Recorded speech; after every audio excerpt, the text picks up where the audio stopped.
El informativo.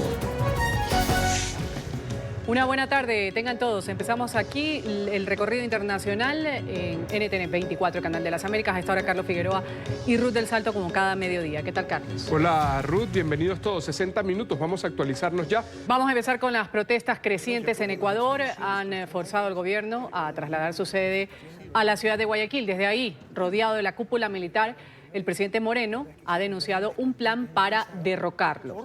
Ha acusado directamente al expresidente Rafael Correa Delgado y a Nicolás Maduro de Venezuela de tener planes para desestabilizar al país. Desde Bruselas, en Bélgica, Rafael Correa desestimó esos señalamientos. Afirmó que a Lenín Moreno solo le queda renunciar o llamar a elecciones anticipadas. Entre tanto, los cientos de indígenas que han llegado a Quito, la capital, han anunciado una movilización hasta el Palacio de Carondelet. Un conflicto local con repercusiones internacionales.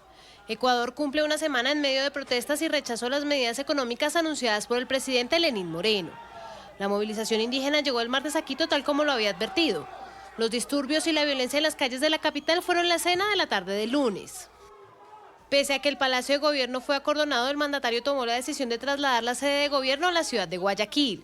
Un anuncio acompañado de una reafirmación de sus decisiones. Son los corruptos que han sentido los pasos de la justicia acercándolos para que respondan. Ellos son quienes están detrás de este intento de golpe de Estado y están usando e instrumentalizando algunos sectores indígenas, aprovechando su movilización para saquear y destruir a su paso. Pero en su intervención en cadena nacional, Moreno denunció que detrás de las protestas hay una intención política de desestabilizar el gobierno y romper el orden democrático. Señaló al expresidente Rafael Correa y Nicolás Maduro como los responsables. En las imágenes es evidente que los más violentos, aquellos que actúan con la única intención de agredir, dañar, son individuos externos, pagados y organizados. ¿Acaso creen ustedes que es coincidencia que Correa, Virgilio Hernández, Patiño, Pavón hayan viajado al mismo tiempo hace pocas semanas a Venezuela? El sátrapa de Maduro ha activado junto con Correa su plan de desestabilización. Las acusaciones del mandatario ecuatoriano coinciden con la denuncia del diputado de la Asamblea Nacional, Juan Fernando Flores, en las que asegura que el exmandatario lideraba acciones contra Moreno desde Venezuela. El parlamentario afirmó que el régimen madurista puso a disposición de Correa un avión de PDVSA para movilizarse en varios países de la región. En medio de la polémica, este martes la agencia de noticias Reuters publicó una entrevista que le hizo a Rafael Correa en Bruselas, Bélgica. Desde allí, el expresidente habló sobre los señalamientos en su contra y acusó al actual gobierno de mentiroso. Son tan mentirosos que se contradicen ellos mismos, ¿no? Decían que el correísmo estaba aniquilado, destruido. Ahora soy tan poderoso que desde Bruselas, con un iPhone, puedo dirigir manifestaciones a lo largo y ancho del país. Están mintiendo, como han mentido estos 2 años y medio. La verdad es que existe un gran descontento generalizado por la traición de este tipo, no a mí, a todo un programa de gobierno, a la propia democracia. Afirmó que Lenín Moreno tiene solo 2 opciones en medio de la crisis. Es insostenible. O renuncia, ¿no? O pide anticipo de elecciones, que sería la vía constitucional y democrática. Entre tanto, en territorio venezolano, el número 2 del chavismo, Diosdado Cabello, se refirió a la convulsión política que vive Ecuador. Estos días que ha habido una brisita bolivariana, una brisita por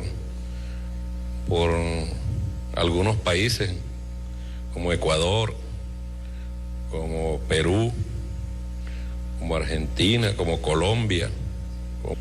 Usted se mete en el ABC de España y no sale nada, o métase en el país de España y no sale nada, en el Washington Post, en el Wall Street Journal, nada. Desde la tarde de este martes, comunidades indígenas de Ecuador se concentrarán en diferentes puntos de la capital y luego se dirigirán hacia el Palacio de Carondelet para exigir la derogación de las medidas económicas establecidas por el gobierno. El canciller de Ecuador, José Valencia, ha confirmado en rueda de prensa desde Quito que se investiga la posible participación de agentes foráneos en las protestas contra el gobierno de Lenín Moreno.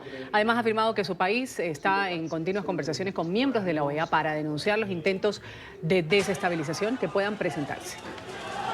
Tenemos sobre la posible participación de elementos foráneos, una serie de líneas de investigación que las autoridades tienen ahora en sus manos. No puedo adelantar nada al respecto. En cuanto a lo haya, por supuesto, estamos contacto con los países miembros de la organización, estamos en contacto también con las autoridades de la Organización de Estados Americanos, dándoles a conocer las preocupaciones que he compartido con ustedes en este momento, que son preocupaciones sí del Ecuador, pero que también conciernen, que tienen otros países en mente, porque por supuesto la desestabilización de la democracia en un país es algo que a todos los países de la región afecta. Estados Unidos rechazó la violencia como forma de protesta en Ecuador. El subsecretario interino de Estado para Asuntos del Hemisferio Occidental indicó que su país reconoce las difíciles decisiones tomadas por la administración de Lenín Moreno para avanzar en la buena gobernanza y establecer las bases de un crecimiento sostenible. Pero también afirmó que siguen de cerca los acontecimientos que han surgido desde hace casi una semana con las violentas manifestaciones en contra de los recortes decretados por el gobierno.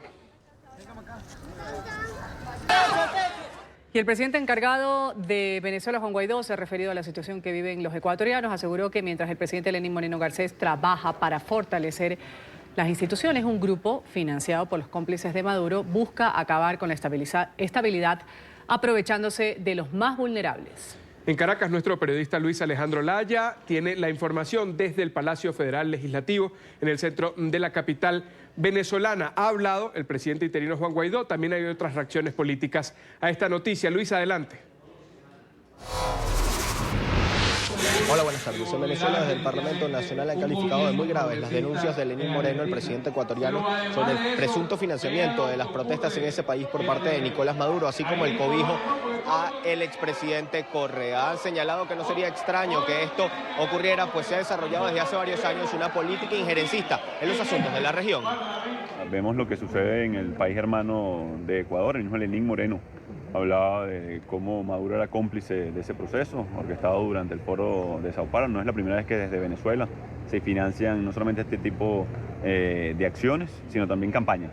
Recordemos el famoso caso del maletín en Argentina.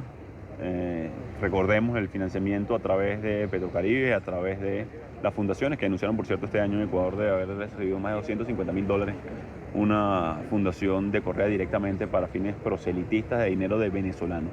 En el marco de la emergencia humanitaria compleja que vive Venezuela, del mayor flujo migratorio que ha visto América, de los 7 millones de venezolanos que están hoy en riesgo de muerte, es una tragedia entonces que Maduro utilice dinero de venezolanos para simplemente tratar de desestabilizar la región cuando él está siendo en este momento el responsable absoluto de la crisis que viven los venezolanos. En este marco, el respeto a las instituciones ecuatorianas que han respaldado abiertamente al presidente Lenín.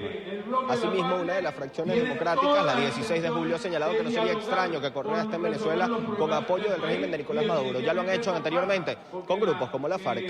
Bueno, que cualquier forajido esté en Venezuela tampoco es ninguna novedad, porque además la vocería oficial del régimen le dio la bienvenida a Santrich, que es un prófugo de la justicia colombiana.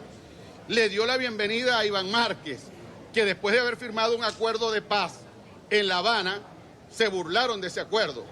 Por su parte, representantes de la bancada madurista han señalado que esto es un nuevo invento de Lenín Correa, que el culpable de las protestas en ese país es él por el paquetazo, tal como lo han denominado, el paquetazo económico que habría aplicado al pueblo de ese país.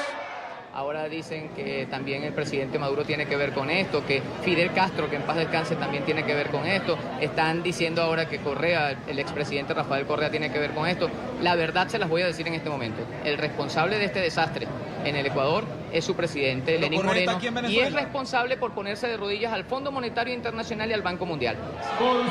Asimismo, desde el Parlamento venezolano han mostrado preocupación por la situación de los venezolanos que se encuentran en Ecuador. Han exigido a las autoridades de ese país que sean respetados los derechos humanos y también que a lo largo de estas protestas sean respetados los derechos de quienes están emigrando a esa nación. Desde Caracas, Venezuela, para NTN 24, Luis Alejandro Alaya.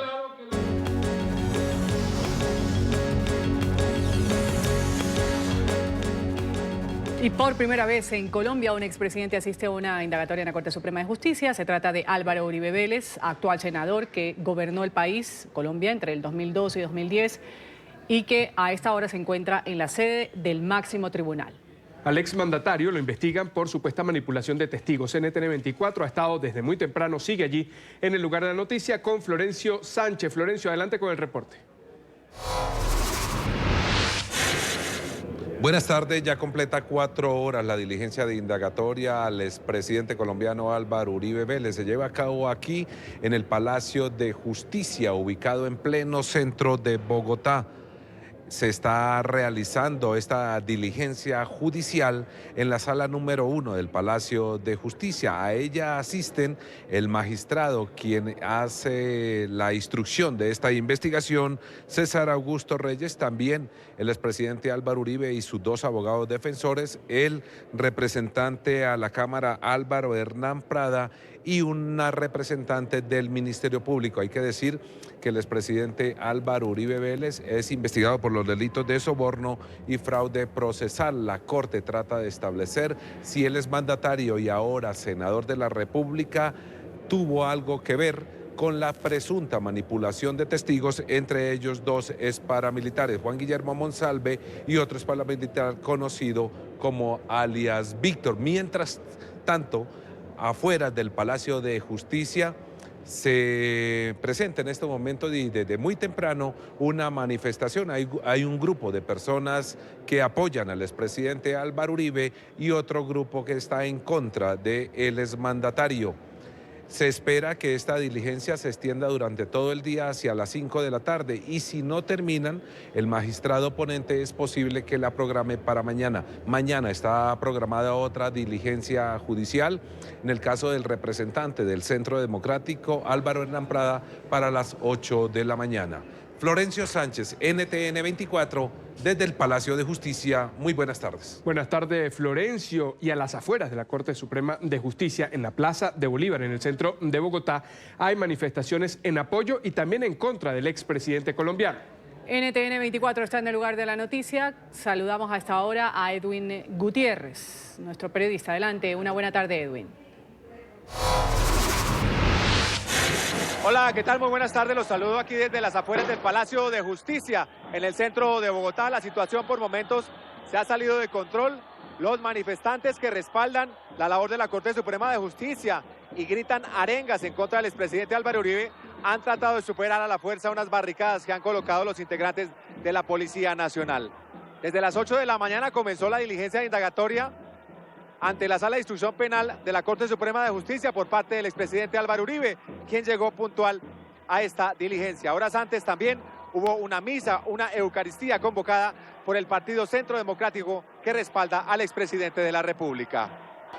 La calle 12, entre carreras 7ª y 8ª, se convirtió en escenario de 2 manifestaciones, una en favor de la labor que adelanta la Corte Suprema de Justicia y otra en respaldo al expresidente Álvaro Uribe Vélez. Un respaldo irrestricto a esta labor que está desempeñando la Corte ante las presiones políticas que desde el uribismo se han desarrollado ahorita y en otros momentos. Por momentos los manifestantes pretendieron entrar en conflicto con la policía, que garantiza a unos y otros su derecho a marchar y a expresar sus opiniones. Adriana, una monja procedente de Antioquia, llegó hasta el centro de Bogotá con el deseo de saludar al expresidente. Pero no han visto las cualidades tan lindas que ha tenido ese hombre y todo lo que ha trabajado por nuestro país, Colombia. Horas antes tuvo lugar una misa convocada por el Partido Centro Democrático en la Capilla del Sagrario, ubicada al lado de la Catedral Primada. Mientras se cumplen ya casi 4 horas de esta diligencia de indagatoria adentro del edificio de la Corte Suprema de Justicia, aquí afuera en la calle, las manifestaciones se vuelven un poco más pesadas. La policía ha tenido que traer más efectivos para tratar de controlar la situación que se registra aquí en la calle 12, en pleno centro de Bogotá. Por ahora es toda la información desde el Palacio de Justicia. Edwin Gutiérrez para NTN 24. Gracias, Edwin. Y además del respaldo y el rechazo popular, ha habido un pronunciamiento del Ejecutivo. El presidente Iván Duque se ha referido a esa indagatoria que rinde ante la Corte Suprema de Justicia el expresidente y fundador del partido de gobierno, el Centro Democrático. Destacó el presidente que ha llamado honorabilidad del mandatario a lo que ha ocurrido. Ambos pertenecen a ese movimiento político. Esto dijo.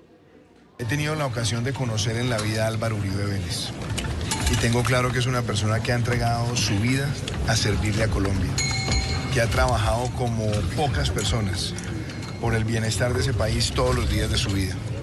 Una persona que durante su gobierno enfrentó la criminalidad con verticalidad y con compromiso. una persona además que ha trabajado por la población más vulnerable de nuestro país. Si ustedes me preguntan, yo resumo a Álvaro Uribe Vélez en una palabra: honorabilidad.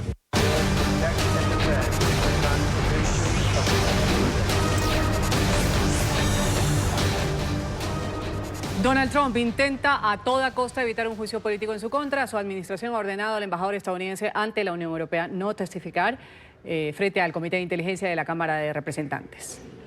Estaba previsto que el diplomático, considerado una pieza clave en la investigación por las supuestas presiones a Ucrania, presentara su testimonio hoy martes. El presidente del Comité de Inteligencia de la Cámara de Representantes calificó el bloqueo como un nuevo acto de obstrucción a la justicia. La investigación de juicio político contra Donald Trump sufre un nuevo revés.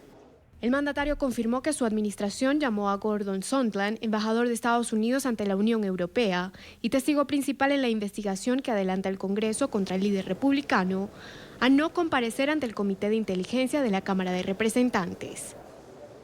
Me hubiese encantado enviar al embajador Sondland, que es realmente un buen hombre y un gran estadounidense, para que testificara, pero desafortunadamente estaría testificando ante un tribunal totalmente parcial, donde se ha despojado a los republicanos de sus derechos y no se permite que los hechos verdaderos salgan a la luz pública.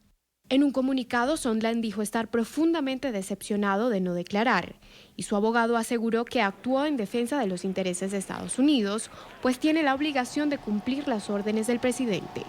Sondland es uno de los involucrados en la trama que se destapó tras las revelaciones del informante, en la que se señala a Trump de presionar al gobierno de Ucrania para investigar supuestos negocios del ex vicepresidente Joe Biden y su hijo Hunter.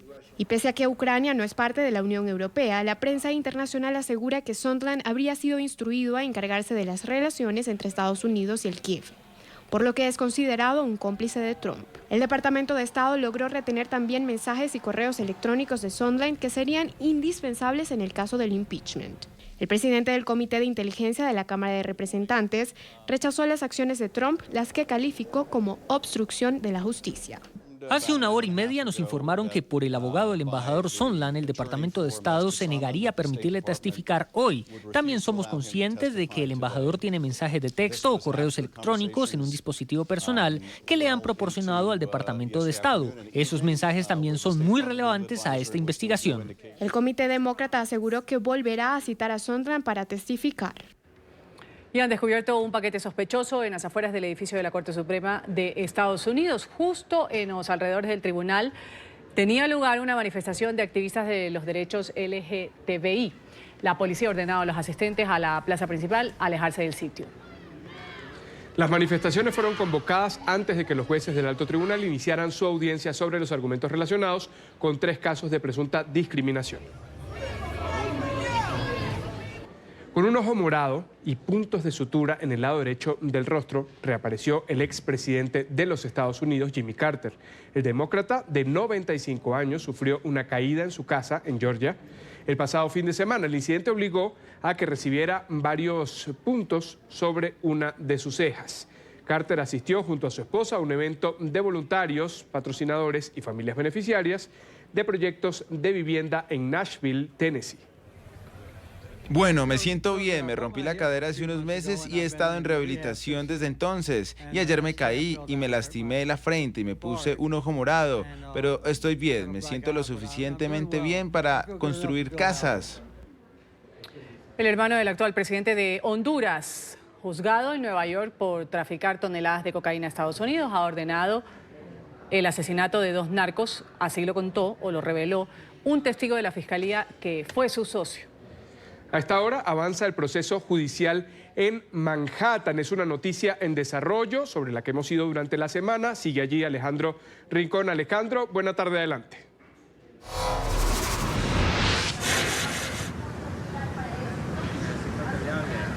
Carlos Ruz, televidentes del Canal de las Américas, buenas tardes. Ha continuado en este 5º día de juicio la indagatoria a Amílcar Alexander Ardón, exalcalde de El Paraíso Copán en Honduras, quien el pasado marzo se entregó directamente al gobierno de los Estados Unidos con el objetivo de empezar a cooperar y a través de esta información que entregó a las autoridades contribuir con la creación del proceso por narcotráfico que enfrenta ahora mismo Juan Antonio Hernández, hermano del actual presidente de Honduras. Honduras. En el transcurso de esta jornada adicional de indagatoria liderada por la Fiscalía a cargo de la causa, el testigo cooperante ha entregado precisiones adicionales sobre una serie de argumentos que han generado controversia y que se han presentado progresivamente en el transcurso de este juicio. En particular, se señaló una vez más a Juan Orlando Hernández, actual jefe de Estado de Honduras, como la persona que desde un principio autorizó el ingreso de dineros procedentes del tráfico de drogas a la campaña política que lo condujo en distintos momentos a importantes posiciones o cargos de elección popular en ese país, tanto en el Congreso y luego a la presidencia de la República. Adicionalmente, en este testimonio, el testigo cooperante aseguró que ha sido siempre el acusado, específicamente Tony Hernández, quien recibió los dineros procedentes del narcotráfico, no solo de manos de ese testigo cooperante, sino también en el año 2013 de Joaquín El Chapo Guzmán, quien aportó $1 millón a las campañas políticas del Partido Nacional en Honduras. Una vez se ha terminado esta fase de indagatoria al testigo cooperante, hace el turno de la defensa para hacer una contraindagatoria con el objetivo esencial de desacreditar algunos de los argumentos que han sido presentados por ese testigo cooperante, y es justamente eso lo que esperamos que tenga lugar para el transcurso de la tarde. Obviamente, en este proceso de contraindagatoria también podrían venir señalamientos adicionales que siguen generando polémica aquí en la Corte Federal del Distrito Sur de Nueva York, desde donde hemos reportado para ustedes en vivo. Carlos y Ruth, es todo lo que tenemos por ahora. Continúen con más en el informativo. Muchas gracias, Alejandro, por ese reporte desde Nueva York. México le dará el último adiós a José José. Este miércoles, los restos del príncipe de la canción llegarían a la capital del país en un avión de la Secretaría de Defensa Nacional. Esto a pedido de los hijos del cantante y tras la autorización del presidente Andrés Manuel López Obrador, quien pidió a la familia hacer una tregua. Las cenizas de José José van a llegar al país bajo vigilancia del Consulado General en Miami y tras un acuerdo entre José Joel, Marisol y Sara Sosa. Los homenajes a José Rómulo Sosa Ortiz van a tener lugar desde las 10 de la mañana de este miércoles y hasta la 1 de la tarde en el Palacio de Bellas Artes. La organización de la conmemoración estuvo a cargo de la Secretaría de la Cultura y de Relaciones Exteriores. Los familiares solicitaron a la Secretaría de la Defensa para que en un avión de la Fuerza Aérea se trasladara el cuerpo de José José. Me informaron sobre esta solicitud y yo lo autoricé. Vamos aquí a una pausa.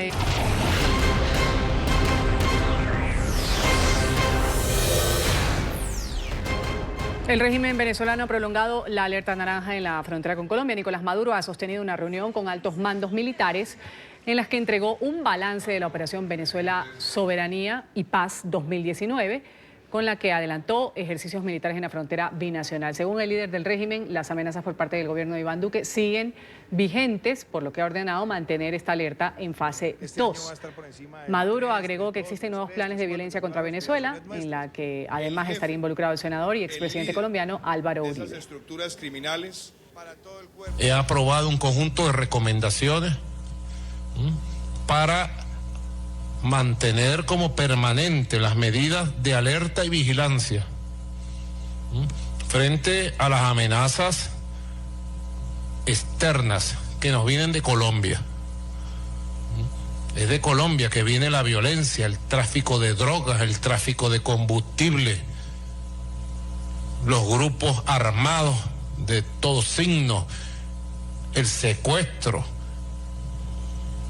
y todos los delitos. En Perú, unas 600 personas marcharon este lunes en Lima en rechazo a la disolución del Congreso que el presidente Martín Vizcarra decretó el 30 de septiembre pasado. Se manifestaron en el Parque Universitario a casi 1 kilómetro del Congreso. El mandatario disolvió el Parlamento invocando sus facultades constitucionales con el fin de acabar con los recurrentes choques de poderes y obstrucciones de la mayoría opositora fujimorista. El Premio Nobel de Literatura 2010, el peruano Mario Vargas Llosa, ha respaldado la decisión del presidente Martín Vizcarra de disolver el Congreso. Ha afirmado que la gestión del Parlamento era vergonzosa.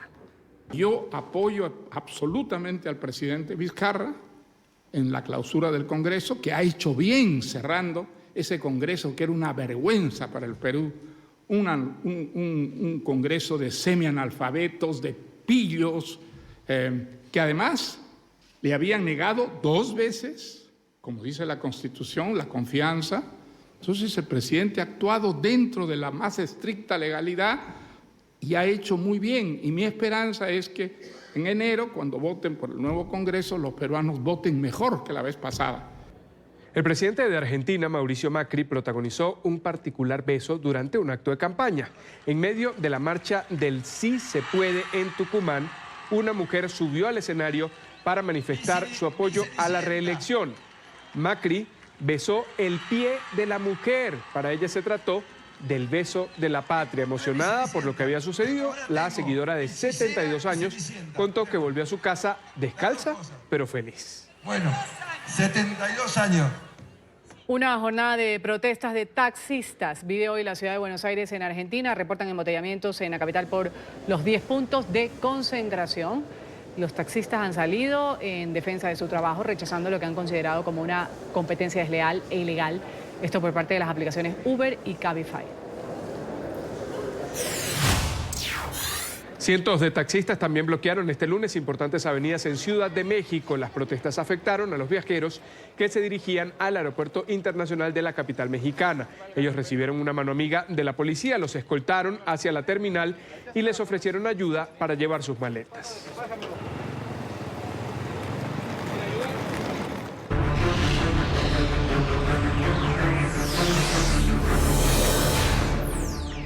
Seguimos con más noticias. El gobierno británico anticipa un fracaso en la negociación del Brexit. Londres está responsabilizando a la Unión Europea ante la posibilidad de que el acuerdo no tenga éxito. En respuesta, el bloque ha acusado al primer ministro Boris Johnson de jugar con el futuro de Europa. Los líderes europeos, que sostendrán una cumbre el 17 y 18 de octubre, dieron hasta el final de esta semana para considerar si hay base para un pacto con el Reino Unido. El plazo para la salida de Londres del bloque continental vence el 31 de octubre. Continúa la tensión entre Beijing y la NBA. El gobierno chino anunció que no va a emitir los partidos de la NBA que se disputarán en el país durante esta semana, una medida que deja sin patrocinadores e inversión económica a varios equipos profesionales. La decisión fue tomada luego de que la estrella de los Houston Rockets, James Harden, publicara un tuit apoyando las protestas en Hong Kong en rechazo a la intervención china. Pese a que el jugador ofreció disculpas, Beijing ratificó su rechazo al mensaje. La NBA ha lamentado los comentarios.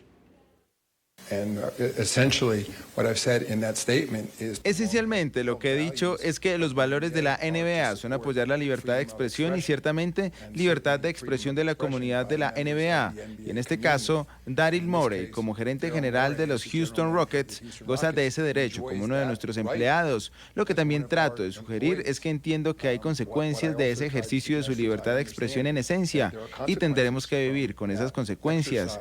Es mi esperanza que nuestros fans y nuestros socios en China vean esos comentarios en el contexto y den importancia a una relación de 3 décadas. Ha recuperado su lugar en el Museo del Louvre en París después de 2 meses. La sala en la que se expone habitualmente este afamado cuadro fue renovada para canalizar mejor el flujo de visitantes del museo con mayor concurrencia en el mundo. Además, la Gioconda estrenó un nuevo cristal de protección más transparente. Y vamos a cerrar con esta imagen. En Londres, 2 mujeres se han casado en el puente de Westminster durante las protestas ambientalistas que se van a extender durante 2 semanas en todo el mundo. Aunque la ceremonia no fue vinculante, legalmente ambas hicieron sus votos mirando al río Támesis y rodeadas por una gran multitud que las apoyó.